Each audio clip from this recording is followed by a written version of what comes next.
A fines del siglo XIX, tanto el sionismo como el emergente nacionalismo palestino comenzaron a reclamar la misma tierra. El sionismo, impulsado por judíos europeos, proponía la creación de un hogar nacional para el pueblo judío como respuesta al antisemitismo y al deseo de retornar a una tierra considerada ancestral. Es decir, buscaba que el pueblo judío estableciera un estado propio e independiente en lo que consideraba su territorio histórico, la región de la llamada Tierra de Israel.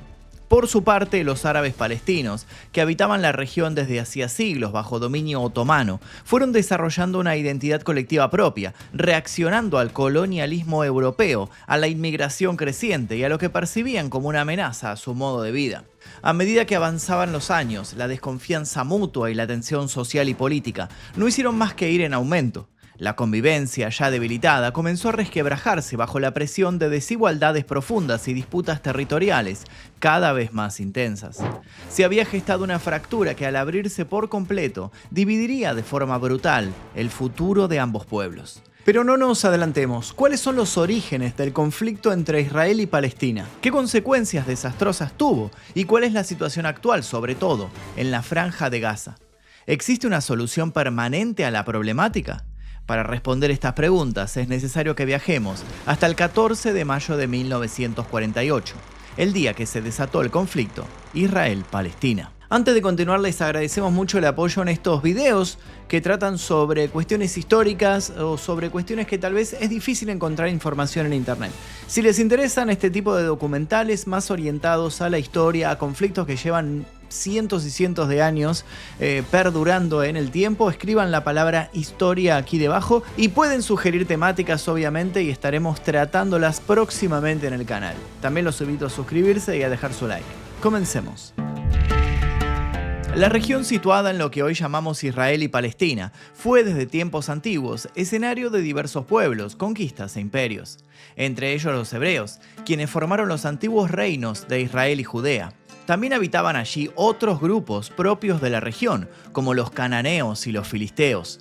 Estos pueblos compartían zona, dando origen a civilizaciones tempranas. Con el paso de los siglos, diversos imperios dominaron este territorio. Asirios, babilonios, egipcios, persas, helenos, tras las conquistas de Alejandro Magno y luego romanos. Las sucesivas invasiones fueron dispersando a los habitantes de Israel y Judea, que poco a poco se desplazaron por numerosos territorios. Durante la dominación romana, la provincia de Judea en particular sufrió invasiones, guerras y rebeliones. La más significativa de ellas culminó en el año 66 con la destrucción de Jerusalén y del Segundo Templo, lo que provocó el exilio de buena parte de la población judía. Más tarde, en el año 135 y tras la rebelión conocida como la Rebelión de Bar Kokhba, el emperador romano Adriano sofocó otra revuelta y suprimió la provincia romana de Judea, integrándola con otras zonas para crear la nueva provincia de Siria-Palestina. La nueva denominación respondía a una clara intención política: borrar la asociación judía con la región. Al mismo tiempo fundó la ciudad de Aelia Capitolina sobre las ruinas de Jerusalén, prohibió a los judíos el acceso al nuevo asentamiento y expulsó a la mayoría de los que aún vivían allí. Con la expansión del Islam en el siglo VII y la región bajo dominio del Imperio Bizantino, el territorio pasó a formar parte del mundo árabe musulmán.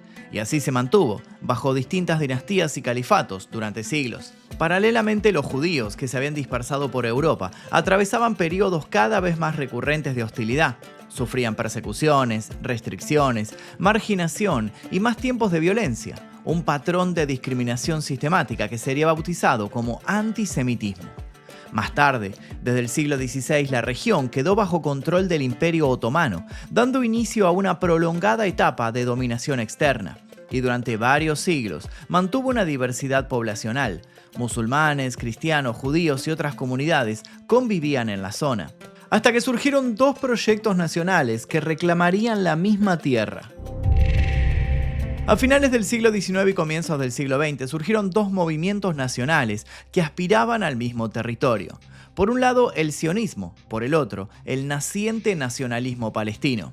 Entre 1882 y 1903, con el apoyo sionista, tuvo lugar la primera Aliyá, un gran movimiento de inmigración judía a una Palestina ya habitada principalmente por población árabe. Y si bien las pequeñas comunidades judías existían en la zona, realmente eran muy minoritarias y estaban concentradas sobre todo en Jerusalén, Safed, Tiberíades y Hebrón. Tras la Primera Guerra Mundial y con el derrocamiento del Imperio Otomano, Gran Bretaña asumió el control de Palestina mediante un mandato internacional. Y en 1917 emitió la Declaración Balfour, comprometiéndose a apoyar la creación de un Estado judío en esa tierra que hasta ese entonces era una región otomana con una pequeña minoría judía. Desde luego, esto sembró profunda incertidumbre y recelo entre los árabes locales. Durante el mandato británico en Palestina, establecido en 1920, Gran Bretaña realizó diversas promesas incompatibles a árabes y judíos. Además, permitió una inmigración que alteró el equilibrio demográfico. Las comunidades judías repartidas por el mundo comenzaron a emigrar masivamente hacia Palestina. Fue así como las tensiones, centradas en la tierra y la soberanía, provocaron gran inquietud entre los árabes y derivaron en enfrentamientos crecientes entre ambos pueblos. Durante las décadas de 1920 y 1930 hubo reiterados episodios de violencia intercomunitaria, con disturbios en Jerusalén y otras localidades. Especialmente destacable fue la Gran Revuelta Árabe de 1936, un levantamiento masivo de palestinos contra el mandato británico, la inmigración judía y la transferencia de tierras que fue sofocado con dureza por las fuerzas británicas. Para ese entonces, el ascenso del nazismo en Europa y el horror del Holocausto durante la Segunda Guerra Mundial intensificaron la urgencia entre los judíos de obtener un Estado propio. Esto llevó a un aumento masivo de inmigrantes judíos hacia Palestina. El resultado, una tensión aún más grande en la ya frágil convivencia entre las comunidades. Y los cambios demográficos, las promesas contradictorias, la colonización de tierras, los resentimientos históricos y la violencia recurrente crearon las condiciones ideales para el estallido de un violento conflicto. A comienzos de 1947, la violencia en Palestina se intensificó. Esto incluyó episodios como la masacre de Balad al-Said, donde organizaciones armadas sionistas asesinaron a decenas de palestinos.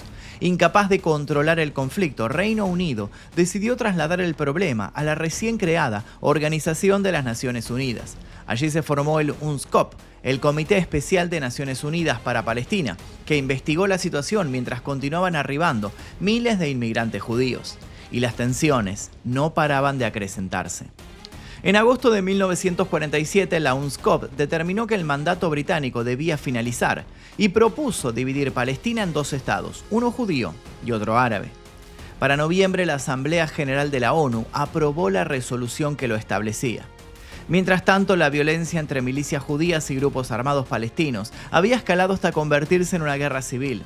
Ambos bandos cometieron ataques que provocaron muertes, miedos, desplazamientos masivos y el colapso de una ya demasiado debilitada convivencia. Mientras la ONU intentaba sin éxito frenar la violencia, las fuerzas judías conquistaron ciudades clave como Haifa, Jaffa, Safed, Beisán.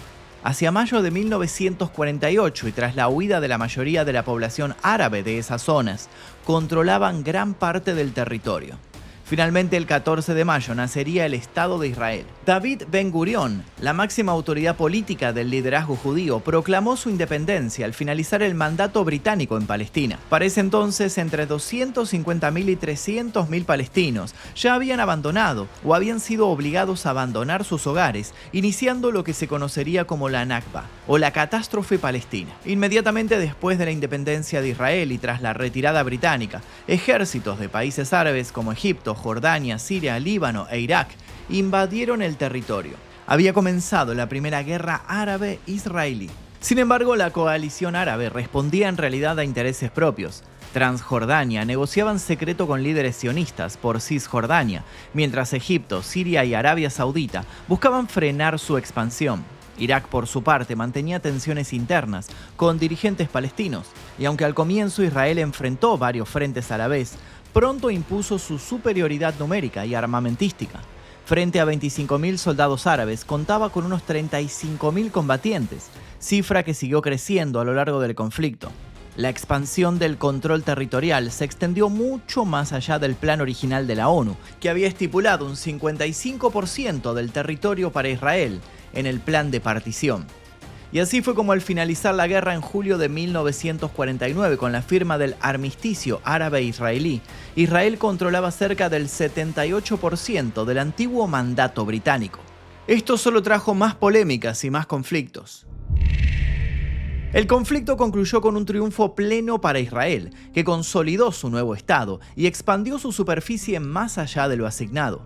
Transjordania incorporó Cisjordania y Jerusalén Este, mientras que Egipto quedó a cargo de la Franja de Gaza. Con este reparto, el Estado palestino nunca llegó a formarse, y el territorio palestino quedó prácticamente desmantelado, dominando finalmente Israel cerca del 70% de la región. El éxodo masivo mencionado anteriormente como la Nakba alcanzó la cifra de 700.000 palestinos. 700.000 palestinos cuyos hogares habían sido destruidos o se encontraban bajo control israelí. 700.000 palestinos que fueron expulsados o forzados a huir de sus ciudades y aldeas para empezar a vivir en campos de refugiados. Los árabes que permanecieron dentro de Israel pasaron a ser ciudadanos israelíes, mientras que el resto de los palestinos fueron considerados simplemente refugiados árabes. Para la opinión pública occidental no se diferenciaban de los árabes de los países vecinos, y sus aspiraciones nacionales apenas eran reconocidas. Entre abril y septiembre de 1949 se realizó la Conferencia de Lausana, donde se intentó acordar fronteras y el retorno de refugiados. Pero, pese a que Israel fue admitida en la ONU y firmó el protocolo, el Estado árabe previsto no se creó y los refugiados palestinos tampoco regresaron. A mediados de la década de 1960, las tensiones entre Israel y los países árabes vecinos no paraban de acrecentarse. Egipto movilizó tropas en la península del Sinaí, expulsó a las fuerzas de la ONU que actuaban como amortiguadores y cerró el estrecho de Tirán, una vía marítima crucial para Israel. Al mismo tiempo aumentaban los choques fronterizos con Siria y las presiones de Jordania para coordinar una respuesta conjunta contra Israel. La región entró así en un clima de máxima hostilidad que terminó alcanzando su punto álgido el 5 de junio de 1967, con el estallido de la Guerra de los 6 días. Israel lanzó un ataque aéreo preventivo contra las bases egipcias y destruyendo la mayor parte de su aviación, y el conflicto se extendió rápidamente. Jordania y Siria se sumaron a los combates y las fuerzas israelíes abrieron frentes simultáneos. En solo 6 días, Israel logró derrotar a los ejércitos de los 3 países y ocupó amplios territorios: el Sinaí y Gaza a Egipto, Cisjordania y Jerusalén Este a Jordania y los Altos del Golán a Siria. El resultado volvió a modificar el mapa político y territorial de Oriente, marcando el comienzo de una nueva etapa del conflicto. Y es así como nuestra historia vuelve al principio. El 8 de diciembre de 1987, un camión israelí embistió una fila de vehículos que transportaban trabajadores palestinos en el norte de la Franja de Gaza, causando la muerte de 4 e hiriendo a varios más. Durante el funeral de las víctimas, miles de gazatíes salieron a manifestarse.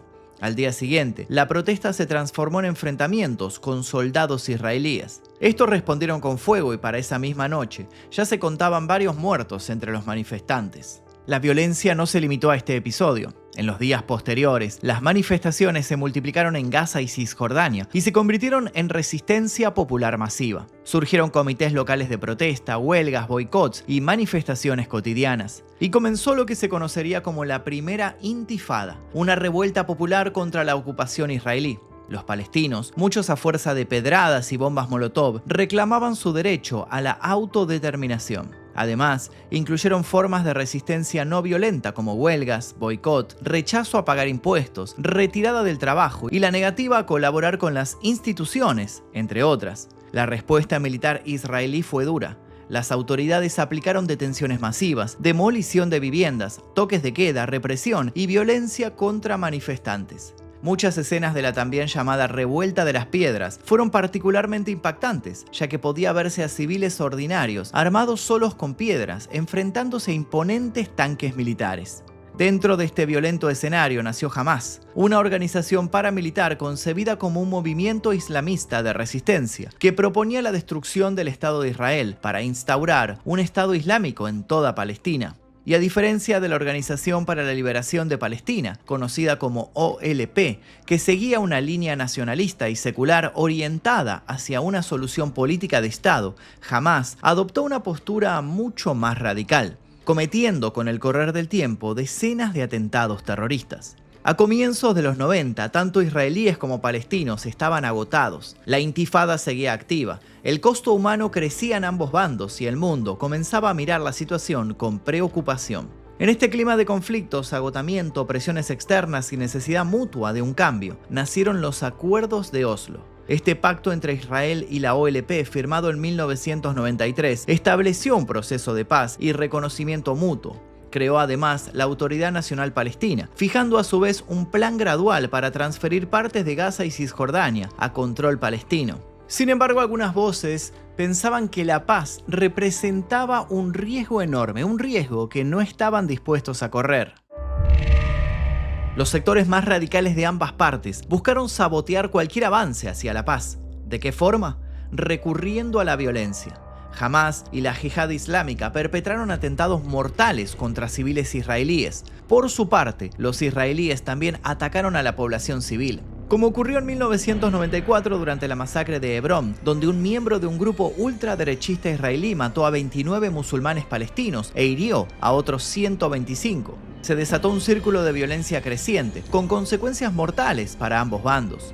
Cualquier esperanza de paz entre israelíes y palestinos se vio truncada en 1995 con una nueva muerte, esta vez de una figura clave: Isaac Rabin, el primer ministro de Israel y uno de los firmantes de los Acuerdos de Oslo. Su apoyo a la paz y su disposición a negociar con la OLP habían generado una fuerte oposición interna en Israel. Y fue por ese motivo que el 4 de noviembre, y tras terminar su discurso en una manifestación pacifista multitudinaria en Tel Aviv, fue víctima de los disparos de un nacionalista israelí. Rabin murió a los pocos días. Y en 1996, un opositor a la paz fue elegido como primer ministro, Benjamín Netanyahu. Netanyahu no solo saboteó los acuerdos de paz, ordenó además construir 6.500 viviendas en Jabal Abu Ghneim, creando el asentamiento de Har Homa para rodear Israel Este y aislarlo de Cisjordania. En 1999, Ehud Barak reemplazó a Netanyahu y retiró las tropas israelíes del sur del Líbano, lo que permitió ataques de Hezbollah.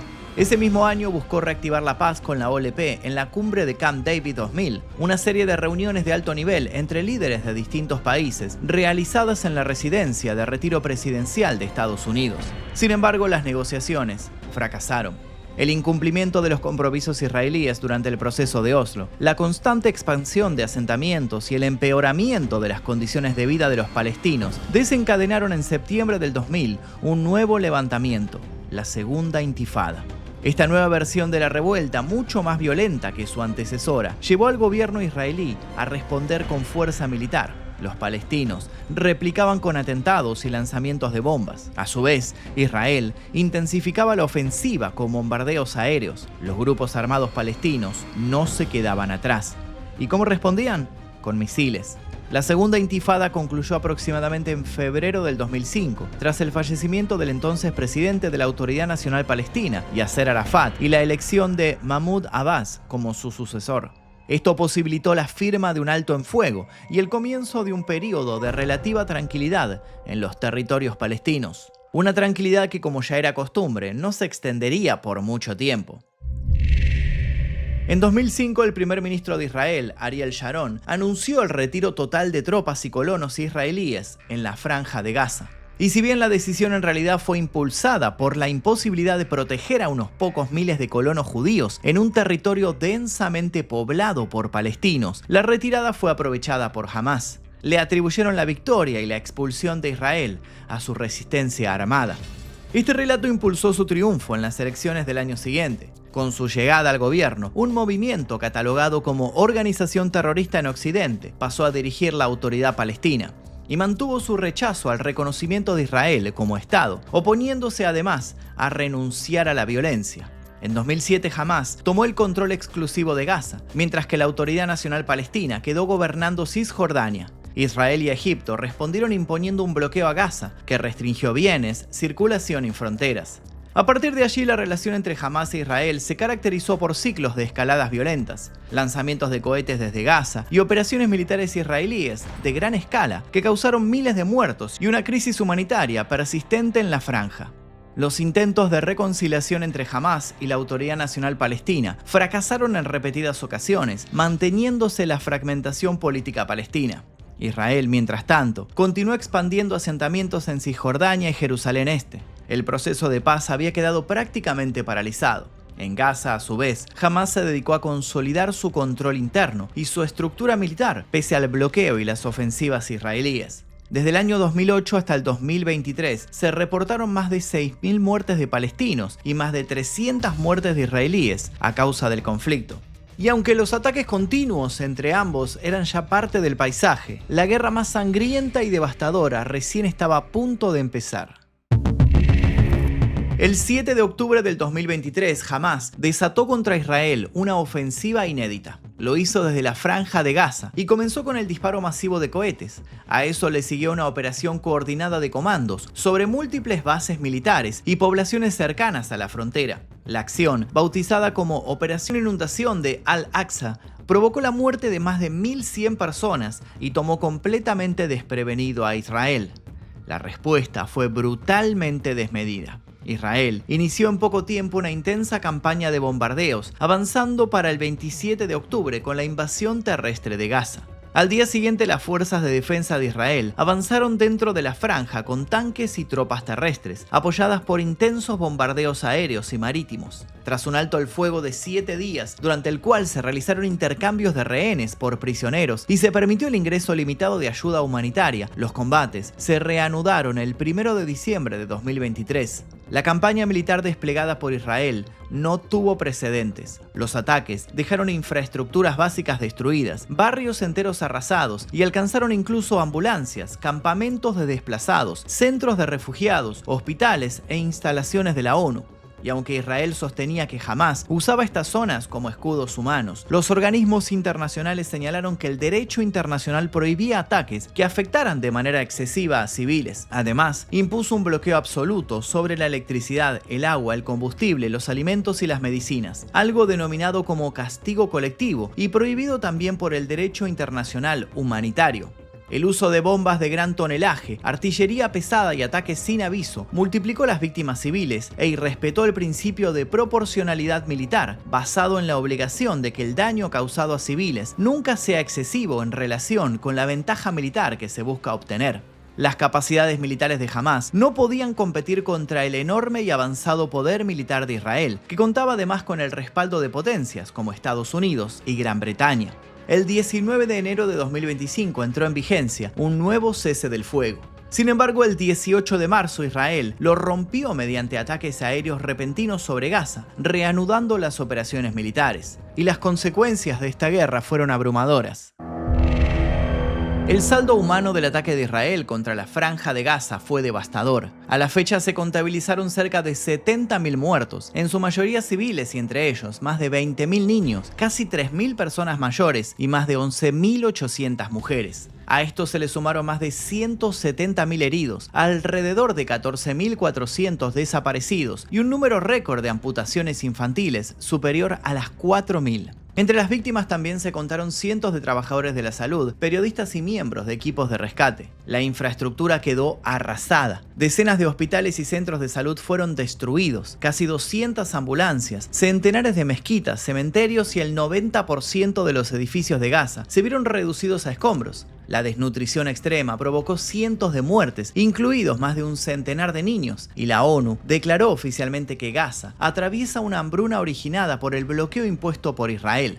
Triste e irónicamente, los informes del organismo internacional señalaron que en mayo de 2025, la población gazatí recibía una cantidad de calorías por día incluso menor que la que recibieron los prisioneros del campo de Auschwitz durante los años de la Segunda Guerra Mundial. La comunidad internacional ha denunciado múltiples acciones israelíes en Palestina, como violaciones al derecho humanitario, que podrían constituir crímenes de guerra o de lesa humanidad. Desde los ataques contra civiles y trabajadores humanitarios, hasta los bloqueos, los castigos colectivos, el uso del hambre y la violencia sexual como armas de guerra y la destrucción intencionada de viviendas y lugares sagrados.